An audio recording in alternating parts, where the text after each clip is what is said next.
Well, welcome back, everybody, to our podcast. I'm Curtis Wilson. Andrew Dodson here. All right, we got a new set today. You can see we've got a live background in the back, and we're coming downtown Monroe, beautiful Washington Plaza, and we're excited about having another podcast today. I'm excited about some things. First of all, this baby right here. Got the book. My book is in print, so I'm excited about this. Understanding the Heavens. That's the first of a trilogy of books that I have written. And I wrote them sort of in reverse order, that they would help somebody out. So the first one, and the reason I say it's because during the pandemic, people kept asking me about what's going on. Why, where is God in the midst of all this? Like what's happening here? And I just felt like, I wonder if the majority of people are, maybe they comprehend it, because I don't doubt people, they know what's going on, but let me just illustrate this some and see if I can illustrate what's happening in the heavenlies, in the spiritual realm around us, apart from the natural, the natural things that are, with the pandemic or whatever's going on, the different things that you're going to see, and especially as we near towards the end of the age, you're going to see more of these type things happen that just come out of nowhere, and I don't think the monkeypox is one of them, but no, it's just.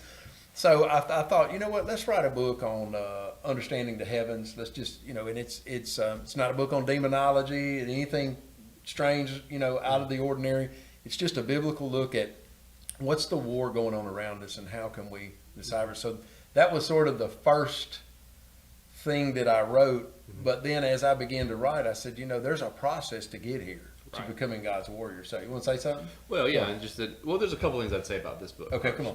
Like, I think that people will be disappointed by how unhooky the book actually is. We usually hear something about understanding the heavens. You think, oh wow, I'm going to learn all kinds of things about the angel from the east and whatnot. Right. Yeah. And it's not there. That's not there. It's not. But what is there is some very profound principles. Right. That I think that people are not familiar with.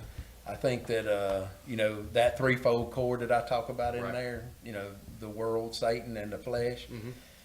Once you understand that, you understand what's coming against you. And this first book, it's been very exciting to get it in print and to hear, a lot of our people, hey, I bought your book or whatever, all the responses has been good. And, for me personally, I've been an avid reader since I was 8 or 9 years old. I mean, I love to read. And so to see you remember I sent you a screenshot the day that I got this, and my name was under the ISBN, the number. You're producing your own drugs now. That's right. That's what's happening. I love it. And so I was like, wow, this feels surreal because I've been an avid reader for so long. Right. I know how I like to read. Right. And I hope I write like I like to read. Mm-hmm. It's kind of like cooking. You cook what you like, and I've written this in the sense of what I like. Mm-hmm. So I didn't put a lot of stories and things like that in it, and I've mentioned that before. There's not a lot of like illustrated stories about how I went through things and such. I give a few tidbits, but that's why I thought, I'll keep this very condensed where people can go through it and use it as a study guide. The meat is there. The meat is there. So most great books like this are properly 65 pages or so, and the publisher makes them add another 120 pages. Put something in there. That's right. So I'm excited about this. The second book that I have that's coming out is we're talking about becoming a friend of God, and I think that's the process. And the last book that will come out is about basic discipleship, transformation. They're in reverse because I think once you understand the transformation process, the theological term for this is sanctification. And once you learn that, the process of that transformation and that sanctification, then you can move on to becoming, what I call a friend of God, which is the Lord's revealing to you things about himself, about his kingdom, and you're not taken off guard. And then you're able to be that warrior for God. And so, but I felt like writing them in reverse because this needed to be in print just because of the times we live in. Answer some questions. I was like, this needs to come out. But the other two will be out before the end of the year. Okay. So I look forward to it. So do you have all those typecasts and Yeah, they're both at the publishers, Okay. and it goes to, they go through the process of editing. Covers picked out and all that everything? stuff. Well, the covers, that's the hardest part, is to go back and forth with the cover. That's Okay. been kind of unusual, to go back. You got to send it to them, they rework it. Yeah. And there is no demon on this cover. There's none. There is none. There is nothing. It's just the heavens. That's right. So it's exciting. So we're glad to be here with you guys today. And today I wanted to talk about something that is actually, I do write about this in my book, but it's God's. I use the term God's timetable. Mm-hmm. How does God? What is the timetable in which God? Does He? I think for me, when I was a new believer, I thought, okay, God's just up there, and at some point He decides to do something. Like, oh, wait a minute, like, I better get down there and help those guys, or I better do this. And kind of, what's the timetable, and what's the? Have you ever thought about that? Like, what's? Yes. Okay. And, if you're going where I think you are with this, Okay. I don't know how many people are going to have ever been introduced to this idea. We're That's going to right. talk about fullness. We're going to talk about the principle of fullness. Okay. Because that to me has been the biggest, the biggest revelation to me, in the sense of some of the things. A lot of the principles of just transformation in general, Mm-hmm. Christianity, I understood, and as I grew and would just learn about the Lord, or just spending time with the Lord, that all came pretty natural. But this principle, I just kept wondering, like, what is that all about? When does Jesus say, okay, it's not for you to know the times and the seasons. One day my Father's just going to decide to do something. Or is there something that provokes Him, or moves His hand, or do we pray enough? Do we, what I mean? What do we do to make God? Would not make, nobody makes God do anything. We're going to talk about that a little bit too, His sovereignty, because I think when you understand God's timetable, you have to understand His sovereignty in things. But the timing of God, is something that I think is a mystery to a lot of people. So would you mind, because I have some questions that just rose up really quickly Please. around this, but I think you've got to explain some things before they'll make sense when I ask them. Okay. So would you mind talking a little bit about fullness as it relates to just some of the examples in Old Testament history where, God had to wait, or people had to wait for things to be full? Right. That's where I was first introduced to this. Was a friend of mine named Al Houghton, who he has a website and writes a lot of books. It's we'll make a plug for him, but it's wordatwork.org, and he's written books on this. But I heard him speaking one time, and this is what triggered God's timetable for me. Was he said, God makes this promise to Abraham and says, Abraham, I'm going to give you this land, but I can't do that until the time of the Amorites is full. In other words, there's a certain time in the fullness, and this fullness principle is that when they fill the land with iniquity, I'm able to give that over to you, Abraham. I can't just take, because I'm the judge of all the earth, so I can't just take the promised land from these Canaanites, because God is not partial. I think that's the other part that got me so intrigued about this principle, was that I knew God was not partial. Like, He wouldn't say, let me just bless Andrew and not bless, because I think a lot of believers believe that. They just believe, it's arbitrary. Yeah, they see guys doing well and they go, well, God just likes him. And then and the enemy will certainly help them with that. You know what I'm saying? Sure. Say, oh yeah, the Lord likes him a lot more. He favors him a lot more. But that's not true. There's no partiality involved in this. And so I think. So you think even that, and that's part of where my questions come from, that centers around the principle of fullness? I think it does, because for most people, they wonder, what's going on here? Why is this person doing so well and I'm not doing so well? And a lot of that has to do with, what God has called you to. And some people have been called to, whether it's, a place that God's called you to, or a people group that He's called you to, or something that's called you to. Then this fullness principle has not taken place yet. And because of that, you're having to wait around on things. And it seems as though, that's why I call it God's timetable. Right. It seems as though God's, dragging his feet, So I think we're going to go back and forth between the personal and Yes, the more we are. global, but because I really have some questions about the personal. Please but can ask you it. well, hold on first. Okay. Clarify for me real quick, because I think I know what you're going to say about Okay. the Amorites in that situation, but I think it's a very novel idea. So can you talk in particular? You're talking about. I've heard the term fullness of iniquity. Right. Okay, so talk about how that applies to them being able to have the promised land or not. Okay, because the Amorites, they live. I mean, the people who lived in Canaan, Right. Which God labels them as the Amorites. Mm-hmm. The time of the Amorites not full. Well, they hadn't filled the land with iniquity, so God just couldn't go over there and slaughter them and take it and give it to Abraham because He liked him. So it wasn't until the cup of iniquity was full that That's it was right. just That's right. Then for God to bring judgment. Then it was just for God, and you see that all through history. Mm-hmm. Like you see through history, Mm-hmm.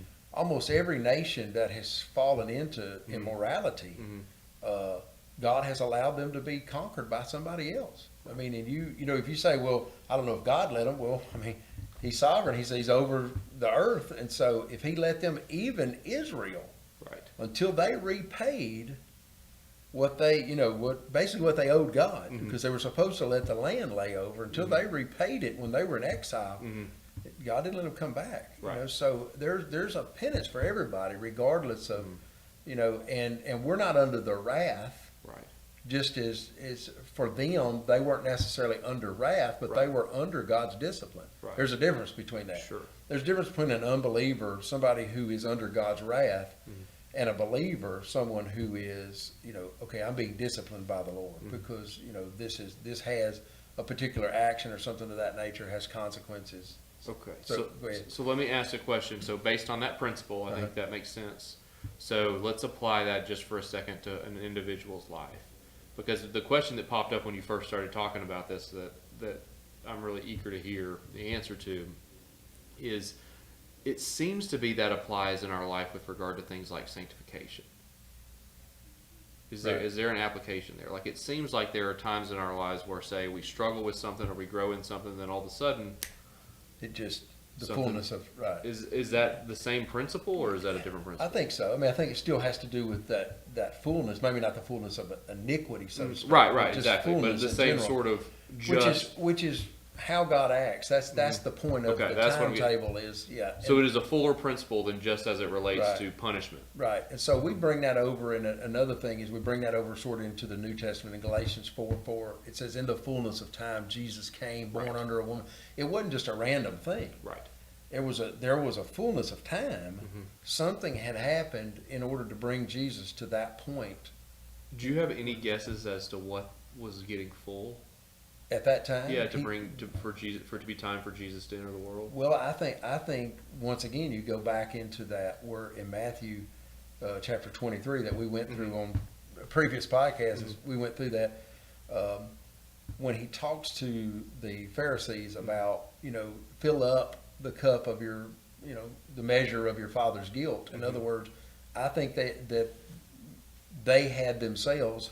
They were supposed to be God's chosen people. The Jews, they were, they still are. They're God's chosen people, but they filled up that cup of iniquity because they were keeping people from coming in to what God. They were supposed to be the light of the world. They were Right. supposed to be keeping God from coming in. Well, every time the church has done that, you flash that forward to the church, and I don't mean to bounce around a lot, but No. you bring that into the church. Every time that's happened during the church age, you see that God has allowed that to be overturned, and He would set up something new. So give an example of So- that in church history. The Reformation. Okay. Great. That's a great one, right? Everybody knows that one. That's right. I mean, Yeah. you got the Catholic Church that was, penances, all the things that they were doing, selling indulgences, all of the things, all of these different, where people like. I know we use Martin Luther because he's kind of the spark of it, but there were tons of others that were martyred for, really having that faith in Christ. And so, but someone like a Martin Luther who said, you know what, something's not right here. Something's just not sitting right. He reads the book of Romans and says, wait a minute, faith comes through Jesus Christ. Salvation comes through faith in Jesus Christ alone. And so when he does that, that sort of overturns the whole thing. Now the Catholic Church is still, and I know Catholic people who are Catholics who I still believe follow God. Godly people. I mean, I do. I feel so, but because we're not under God's wrath. Mm-hmm. In other words, He's not going to destroy the church, Mm-hmm.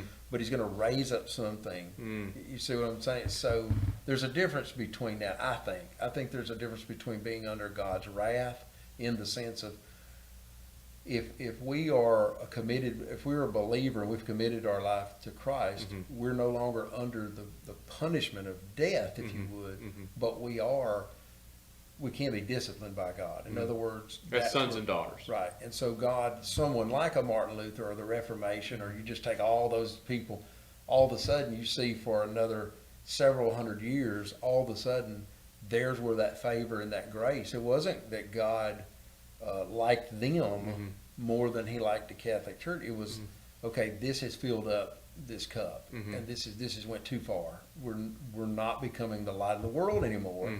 So let's move this. And every time that happens, God just seems to turn. The Methodists, a great example of the same thing. I mean, the Methodists. Talk about that. When the Wesley brothers, when they were at Oxford, Right. along with George Whitefield, it was like they formed something called the Holy Club. They looked around and were like, we need to get, they were the serious with God, Right. They were the serious with God of Oxford, Right. They're like, we're going to get serious with it. And they formed this, Methodism that, and all of a sudden it began to catch on. And so it wasn't that God liked them better than He liked what was going on. It was just that they were in the, if you would, in sort of that stream of taking the message of Jesus Christ to the people who were inside and outside of the kingdom. And So it gained a lot of favor with God. Right. So do we want to go in deeper waters with this? Because you kind of came up, started talking about the questions that everyone had with regard to COVID and things like that, and what's Right. going on in our country. Right. And it's, go ahead. Well, I mean, the obvious question is, how does that relate to this principle of fullness? I think it would be hard for anyone right now not to look around at what's going on in our country and realize the fullness of iniquity is upon us. Okay. So what does that mean? Yes. Well, for an unbeliever, that means the wrath of God. For a believer, that means the chastisement of God. Like we're in the same boat with these folks. So we've got to start, as believers, we've got to start looking for where's the way out of, like we're not out like I'm on escapism. Sure. I'm talking about like where's the path? The Reformation. Yeah, where is that our Reformation? That's right. Where's our Reformation? Exactly. Yeah. And so because it wasn't where the people who lived in Luther's day, it was, or the people who lived when Christ was on the earth. Sure. It wasn't about it was more about here's what God's doing and I'm going to get on board. Yeah, with that. Reformation So, then that's was right. to believe in That's and right. follow Jesus. That was it. Right? So, yeah. Yeah. That's right. So, okay, there's two questions I have there then. So, what does it look like for the non-believer? Let's assume, because I think it's pretty clear to me that sometime in the last 5 years or so, there seems like we have had a shift from we are under the banner of God, at least loosely, as a nation, Right. to we're just not. Yeah, we've talked about that a lot here. Right. Which is, just like the book that we showed one time about, the apostolic Right. mission, treating the world around us differently. So what does that first mean for the country, the non-believer, and then what does it mean for us as believers? Well, I think for the non-believer, it means that you look around and you see that our government is at a place, and this is not we're not a political podcast, but you look at our government and the things when we're calling good evil and evil good, and we continue to push that, and everything becomes this sort of political thing. There's nothing we can, nothing that can go on that isn't, gas prices rise, so we got to go to green. Right. It's never let's address the problem. It's always laying Right. political. So with all of that, I think what's come is that fullness of iniquity, because in the midst of it, you've got a lot of things that are filling that cup. A lot of darkness. Right. So for the unbeliever, that means that you're on a sinking ship. You know what I'm saying? Like you were on a sinking ship. And if you don't think that that's so, you don't think, well, America, God's going to, bless her and God's going to bring her back or whatever. Hey, we all pray that way. But the truth is it didn't happen to Rome. You know what I mean? Yeah. It did, you know what I mean? Like there's been several societies throughout history, and Rome being the main one. I mean, think about that. Think about what was under Rome's control at the time. The whole known world. Whole known world, and now they're non-existent. It's just a city with a broken down Colosseum in Italy, and that people go to. So it's not that power, so we would be very prideful to think that we couldn't fill the cup of iniquity and come under the same wrath. So for an unbeliever, you're on a sinking ship. For a believer, there's a path. Okay. And I think that's really the reason I wrote about this so much, is for our listeners to understand that there's a path right now. There's a path that God is saying, wait, maybe this ship sinks, and I'm not predicting, I'm not prophesying doom over America. I'm just saying, perhaps if the ship is sinking, then we quit putting so much energy trying to bail the ship and plug the holes, and the energy goes to God, where are you at right now? What are you doing? Right. And understanding that, I think understanding God's fullness and his timetable helps you to understand. That's why I brought it up. That's why I wrote about it. And that's, Well, it helps you answer the question, what am I supposed to be doing? yeah, what am I supposed, that's right. Which is really, our listeners, that's where the rubber meets the road. You want to know, if you're listening to this podcast and you went 21 minutes into it, you want to know, hey, where does the rubber meet the road for me? And where that's at is, how do I pray and find out, God, what is the path? I mean, you and I, before we turned the cameras on, we were talking a little bit about some things that God had kind of shared with your heart, some things that God's sharing with my heart. And, that's what God does. He says, here's a path. Here's a path. Let's go down that path, guys. There was, it's like I said, God will make that clear for us as believers. We're not gonna have to suffer wrath. That doesn't mean we don't, when the ship's taking on water, that we don't, you know what I mean? That we don't suffer. That's right. If they come and try to, right now, gas prices, Right. $4 a gallon, you still have to pay it. As a believer, you're not going up to the pump and magically, you know what I mean? You're not praying over your dashboard and the fuel gauge going. It's nothing like that's happening. You're feeling it. Right. You're going. I mean, you and I are both. We see the price of gas. We see the price of all the things. We're in the boat. But as believers, what do we do? So let's Go ahead. let's go back to Rome. Let's go. So Rome fell, right. Right. Over time. And maybe I'm guessing you have some inkling of an answer to this, and I have some vaguer inkling of an answer to this. Okay. But what was it? So there's a chastening of believers and a calling to a different path. So what was it as Rome fell? What was the shift for believers? Where did they shift into? What was God calling them into away from where they were? Just in Rome in general, Right. at the end of it. Was that monasticism? Was that kind of when that I think started so. to emerge? I think it was, it was certainly for me when Rome, when you see the end of, which Rome had a long ending. Right. It took a long time for it to actually collapse. Right. Into nothing. Yeah, hundreds of years. Yeah. I mean, it takes a while, but Right. but I think for the most part, as it was ending, that they were going into, they were looking around and going into the world itself. Okay. Like they were looking and saying, okay, what can I do if it's not here? Where can I, and that some of that does have to do with the monasticism. It does take us to a place where, and when I taught Christian history in the past, I've talked about that, the monks, monasticism, if you would, they pretty much saved during that time. They saved the fire, if you would. Right. They were the ones The keepers that of the held it. flame. They were the keepers of the flame. They held on to it even in the Catholic Church and in the changes that it was making, going from something that was pure to something that was what we see in the Middle Ages. Right. During that time, they kept the flame, Right. if you would. And you just gave another example of, the Reformation. Right. So there was a big shift there. That's right. So would you posit? I mean, because it could be argued that we're not just looking at the cup being filled for our country, but for the West. Just in general. In yeah, general, right, Yeah, right. I think we're at the end of the age, so you Right. are dealing with humanity. I don't know. I heard someone say this the other day, and a friend of mine, and I think he's probably right. Like, it may not be the cup of iniquity for America as much as it is globally right now. Okay, wow. Because just in general, we've infected so much of the world with Right. our, Whoredom. I'm sorry, we're being recorded. You said it. That's right. Right. Yeah, that's right. But that's the Yeah. truth. I mean, it is. So we've infected the world with the West, Right. and because of that, I think the world itself has that iniquity. And so we are. You know, on one side of it, if you're an unbeliever right now, it's probably a scary time. Yeah. Because the ship is going down. You know, and that could be on a global level.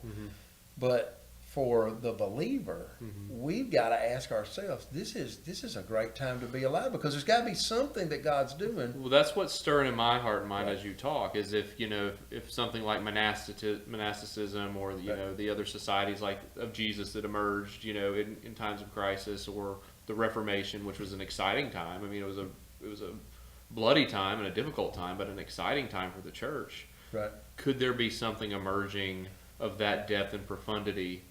I think so. From this crisis. I think that's what's happening right now. I think something's emerging, and I don't know if anybody can put their finger on it. I know a lot of people who are prophetic type people, but I don't think any of them put their finger on it. And there's been a lot of prophecies cast to We don't know what it is. But I think right now that's the best stance to take, is to say, I don't know what this is, but I'm going to get up each day and I'm going to say, Lord, can I go down that path? And first of all, to quit saying to myself, let's go back to the way things were in Christianity. Let's talk about that for a minute. Okay. Because the way things were, I think a lot. I wrestled with this a lot because, so my dad grew up, in the 60s in the South, 60s and early 70s in the South, the Bible Belt. Right. And he lived in a world where, in Hot Springs, Arkansas, where, they go to church on Wednesday night, they go to church on Sunday, they were, part of the youth group, those sorts of things, went to public school. By and large, you could do that and be a part of the mainstream culture, and you emerged a healthy, moral, That's right. Bible-believing person. Obviously there were all kinds, and they were a very devout family, but the way I grew up, I came of age. I lived in Hot Springs for a while, and then in Colorado, and was parented similarly to the way my dad was, and it didn't work for me because the world was a much more hostile place. And I would say now, even 20 years plus removed from that, You've got a son, right? I've got a son, and if I were to do that, it would be, it'd be a curse. Right. If I were to raise my son the way my grandfather raised my Do you son. feel like the world is a little more hostile Yes. towards Christianity in general?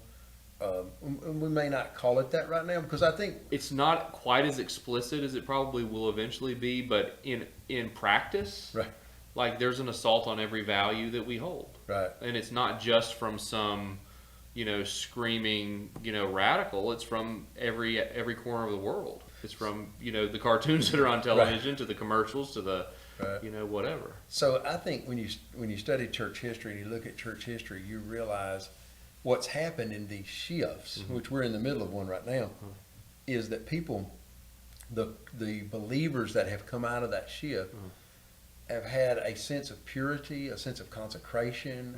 They've kind of been those people who've said, you know what, I'm gonna, and like the monasticism where people went and they would live in a monastery and they would do that's sort of the extreme. That wasn't everybody in that day and age, but that was more the extreme. But that was really the movement of, I need to get back to consecrate myself to God.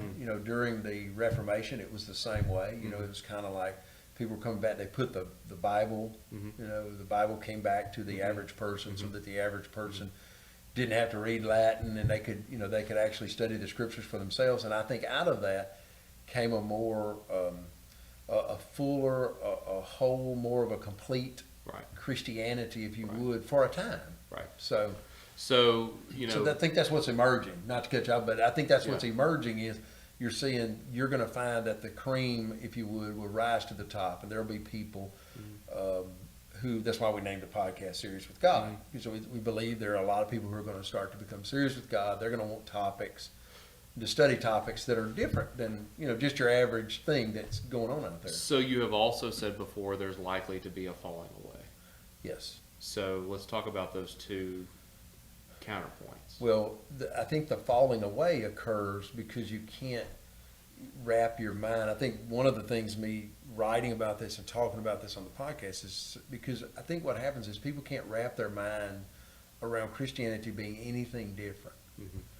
And when that what was the same. When we keep grappling for the same and grappling for the same, eventually we try to hold on to that. Maybe let's call that same a cultural Christianity. That's right. And, Right. and as we hold on to that, we begin to fall away from what God's doing right now. Right. And like I said, it's not that he's a favorite of what he's just saying, no, this is the plans and the purposes of God have to be fulfilled. The gospel of Jesus Christ has to be. And you could look at the way things were in Christianity a decade ago, and you could say, oh man, we were doing missions, we were doing, yeah, but for the most part, are people really being discipled? Are they being taught to love Jesus? Are they taught to go to Him, or are they taught to go to a system, or a religion or something that And every time, that's not a indictment, anybody. That's just saying, like, if I'm teaching you, as a minister, if I'm teaching you anything other than to be mature in Christ, I'm missing the boat. Right. And God just saying, I just want you guys, as ministers, Right. I just want you guys to grow my people up. Don't try to steal my bride. Don't try to do Right. anything. Just Right. grow my people up. Help them, equip them. Give them the tools that they need. That's why write things or do things or speak things. When you have to speak truth to somebody, so they'll grow up. I mean, that's the point of all of this. So I think that's really the when I look at this sort of principle of why would God, why is God allowing certain things to happen, or what's going on in the culture of Western Christianity, I think that's what's happening right now. As the cream's rising to the top, this is a great time to live in, because pretty soon you'll wake up and realize, hey, wait a minute, everybody that proclaims to be a Christian actually is following Christ. They're serious. Right. They're not going out and doing all these immoral things and then trying to bring that into the church, if you would. Right. There's one more time in history that we didn't mention, and I do mention it a lot when we're talking, just you and I, but it's when the communists took over China. Okay. Okay, so when the communists took over China, it's a very profound, if you go back and sort of study that story, it's a very, very profound time. The Western missionaries had been there for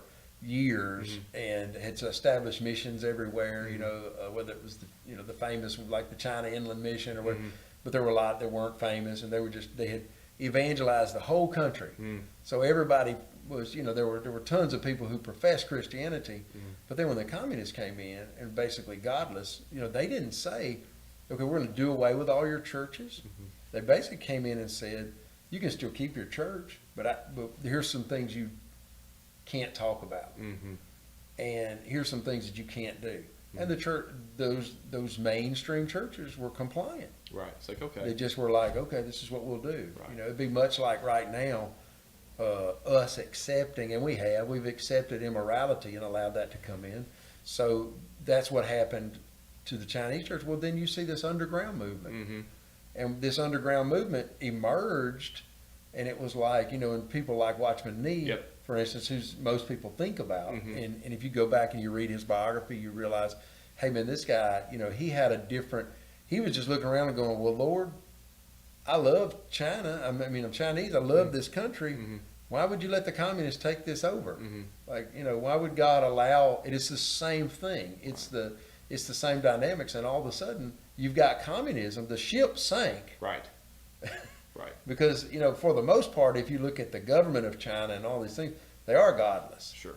But you could argue, too, that a refined church emerged. It did. That's what Watchman Nee being a premier example of it. That's correct. Right. And so right now what you have in China is you have an underground church, and that's what they call it, in the underground church. That is a strong, those are people that are willing to die for their faith. Right. Those are people who, against all odds, and maybe sometimes don't have a full knowledge of scriptures and things, that they still walk with Jesus, and they love God. And the people, I've never personally been there, but the people that I know that have been there and been in contact, they're like, these people love the Lord. And so what's emerged is a true, refined church, if you would. And so maybe that's what God's trying to do to us right now, is refine us. And the only way He can do that is to change some things up with the culture of what we call Christianity. So that kind of gets us into talking about this principle of fullness. And if you like I said, there are plenty of things I can say biblically about that principle. But that principle, once I learned that wait a minute, once something, whether it's a person, a group of people, a nation, once they reach that place where the cup of iniquity is full, It's God calamitous. has to do something. That's right. Right. And so God has to judge that situation and act upon it. And once He acts upon it, we can't be just crying over spilt milk all the time, because God has acted on something that He's given us 60 years to change. Right.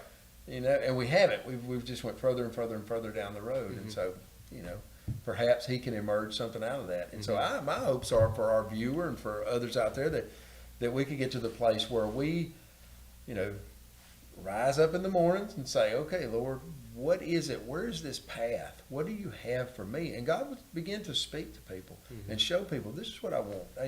And during the pandemic, it was sort of, the pandemic itself was not, but the times for Christians was really beautiful. Right. I saw more people serving the Lord and really going after Him and saying, my job was, deemed non-essential, so I got plenty of time. So I just really went back and started researching the scriptures, or looking at reading, or doing, and all of a sudden I started getting close to the Lord. That's a pretty cool thing. It is pretty cool. That emerged. I may get in trouble for saying this from some people, but for us, it was just such a time of peace. Right. Right, because everything got slow and quiet, and our family was able to Right. do life together in a different rhythm. Right. And I'm glad you brought that up, because that was something that I was going to try to edge in, and not along those lines, but when we talk about peace time, that's really, and you've heard me say this before, but that's really where we've been. Yep. The church itself has been in a relative, state of peace. Right. In the sense of Peace with the culture. Peace with the culture. Right. And now we're at war with the culture. Right. And because of that, I think, yes, we experienced the same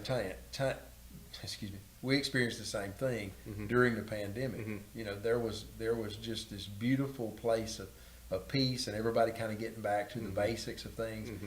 But I think it could be a launching pad for us to be able to say, okay, let's launch into something that's a more healthy version of, in other words, getting back to what the function of the church and the function of Christianity is really about. Right. But to do that, the world around us is at war with us. Right. Right. And because of that, that's sort of pushing us. I found this quote, and basically I had written it down so I wouldn't forget it, but it said that war is something that shows you who you really are, not who you want to be. So when we're placed in a time of war, when the church itself is placed in a time of war, it's going to show us who we are. Who are we really? Right. Like as believers individually, but also corporately. So that's back to the falling away. That's back to the falling away. That's right. We're either going to go into this sort of watered down, lukewarm thing, or we're going to really allow that fire to continue to be, the flames inside of us to be fanned, if you would. We're going to, we're going to allow God to put some, to stoke the fire. Right. And so that's where I'm hoping that most of our viewers will be at some point, where we will be at the place where we can say, okay, look, we need to be at a position where we can pursue God with everything that's in us. And they're still listening to this conversation. They're probably on the right. After 38 minutes, that's correct. If they're still listening to this conversation, then, and I know it's not a popular topic, and you hear me talking about it a lot, but I think I hammer this nail home because it was so revolutionary for me to understand fullness and to understand God He's not just up there pulling switches whenever. He's not the Wizard of Oz that's pulling switches everywhere. It's like there are principles. There are principles involved, and that principle of fullness is, no, wait a minute, this has happened. But also when we talk about fullness, sometimes we don't talk about, okay, yeah, maybe the culture itself is going down, but what about Christianity itself? We're not under as a believer in Jesus Christ, I'm not under the wrath of God, but I'm in the boat. Is there a path? Lord, where's the path? What do I do now? How do I, and that comes individually and corporately. Every person individually needs to ask, okay, Lord, what kind of time do I need to be spending with you? What do I need, where's the path for me now? And then corporately, I think as bodies of believers, we need Yes. to be asking exactly what we need to be praying for, Yes. how we need to pray. You know, not just randomly praying something because that's what the Well, media. not just going through the same old motions. That's right, What yeah. do you want us as a body to be Right, doing? because I mean, we get this sort of muscle Mhm. memory of when we bombed the towers, everybody prayed, Right. and everybody and it's Right. the same. It kind of like goes with the news. Mhm. You know, it's like, okay, here's the news of the day, so we pray for that. Well, why don't we just really seek the Lord about some intentional things of Mhm. what would you have us to pray for, Lord? Mhm. Because I think there would be some things that are more specific for congregations Sure. or for groups of people, specific tasks and missions. specific tasks and missions for them. That's correct. So, well, I think that's a wrap for today. that's a wrap for today. What a good time. We've already taken 40 minutes, man. We Yeah. were into this. and We're into it. We're into it. We're into it. I really hope that for our viewers that you get something out of this principle of fullness. I want you to understand this so much because it will help you understand what's going on around you. It'll also help you when you're sewn into situations Mhm. and you don't understand, why am I still here? You know, I talked about earlier how, okay, one person's being favored over another person. Well, I mean, it's the Saul and David principle. Mhm. I mean, it's like, no, I mean, David, you're anointed to do it. And, you read his Psalms, it's like, have you forgotten me? Have Mhm. you, he's all these emotional things that he's, putting out there in the Psalms. And it's like, no, but when it comes to pass, it's going to come to pass. Right. The Joseph principle, you go through the scriptures and there's all kinds of, Mhm. but, Joseph is a good example of that. But once things this fullness principle is kicked in, you realize, wait a minute, it wasn't that God was favoring somebody over me. It was that he had sown me into this situation. Mhm. And there was, justice that was being proclaimed over the situation. Mhm. And I just had to sort of ride this out. Mhm. So, so anyway, well, stuff. I am excited to see what the outcome of this is. If we can get some feedback from that, we would Please. certainly appreciate it. Hey, we thank you guys. I'm Curtis Wilson. Andrew Dodson. And we are Serious with God. SeriousWithGod.org is our website. There's a lot of content there. There's books that we've written, articles. There is Bible studies, different things that we have that you can go to, and it just really, I hope, encourage you, but also illuminate some things for you that maybe others aren't talking about right now. And these podcasts, go to our YouTube channel that you're here watching and subscribe. That'll help us understand and know who's watching and how many people and what we need to do in the future. So thank you so much for watching today, and we'll see you guys next time. Goodbye.